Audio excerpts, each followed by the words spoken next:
ప్రకాశం జిల్లా కందుకూరులో ఓ అద్భుతం జరిగింది. కందుకూరులోని ఓ ఇంట్లో 49 రోజుల పాటు బాబాగారికి అఖండ జ్యోతి కార్యక్రమం నిర్వహించారు.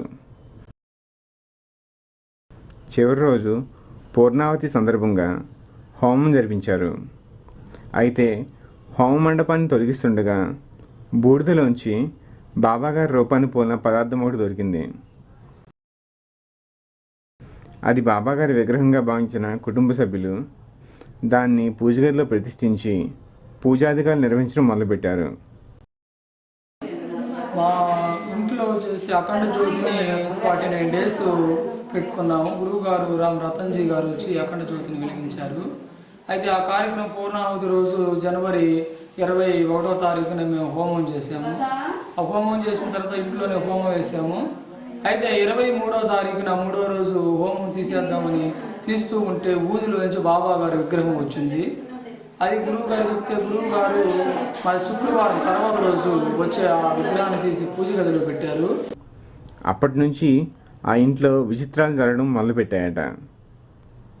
మధ్యాహ్నం హారతి ఇచ్చాక ఆ విగ్రహం జరుగుతోందట. పక్కన ఉన్న శయనపీఠం దగ్గరికి వెళ్ళి విశ్రాంతి తీసుకుంటుందట. కాసేపటి తర్వాత మళ్ళీ యథాస్థానానికి చేరుకుంటోందట. అంతేకాదు పూజ గదిలో అక్షరాలు కూడా ప్రత్యక్షమవుతున్నాయట. భక్తులు తమ ప్రశ్నలకు జవాబులుగా ఈ అక్షరాలని భావిస్తున్నారట.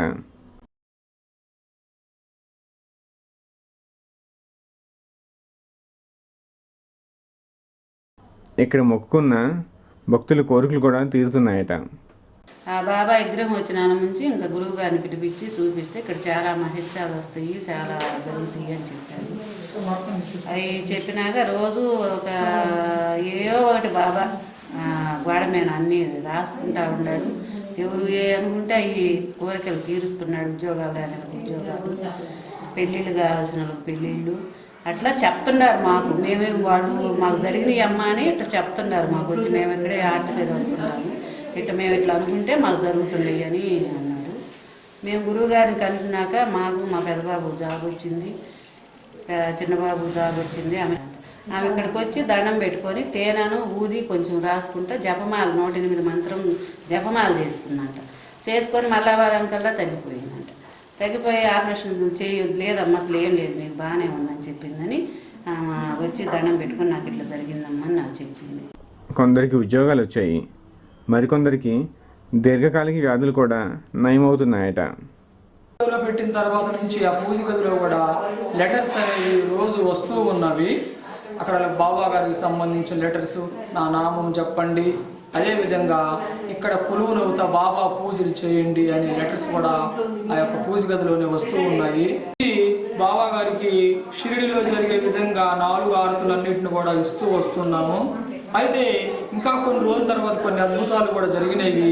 బాబా గారికి మనం అక్కడ ఒక పీఠం మీద బాబా గారి విగ్రహాన్ని ఉంచినట్లయితే పక్కన ఉన్న ఇంకో పటం దగ్గర ఒక బెడ్ లాగా ఏర్పాటు చేస్తే మధ్యాహ్నం హారతి ఇచ్చిన తరువాత అక్కడి నుంచి ఆ బెడ్ మీదకి వచ్చి పడుకొని నిద్రపోయి ఒక గంట కానీ 1.5 అవర్ కానీ తర్వాత అక్కడి నుంచి మళ్ళీ యథాస్థానమైన పీఠానికి రావడం జరుగుతూ ఉంది.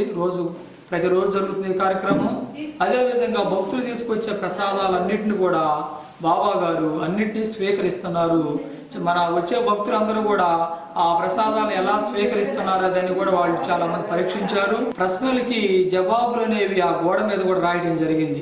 ఎవరైనా కొంతమంది తన మనసులోని ఏమన్నా కోరికలు కానీ ఏమన్నా ఉన్నట్లయితే వాటిని ఒక కాగిత రూపంలో రాసి అక్కడ కానీ పెట్టినట్లయితే దానికి సమాధానం అనేది ఆ గోడ మీద రావడం జరిగింది. ఇదంతా పబ్లిసిటీ కోసం ఆ కుటుంబ సభ్యులు చేస్తున్న ప్రచారమా, లేదంటే నిజంగా అద్భుతాలు జరుగుతున్నాయా అన్నది తేలాల్సి ఉంది. కానీ ఆ ఇంట్లోని బాబాను చూడడానికి భక్తులు మాత్రం విశేషంగా తరలి వస్తున్నారు.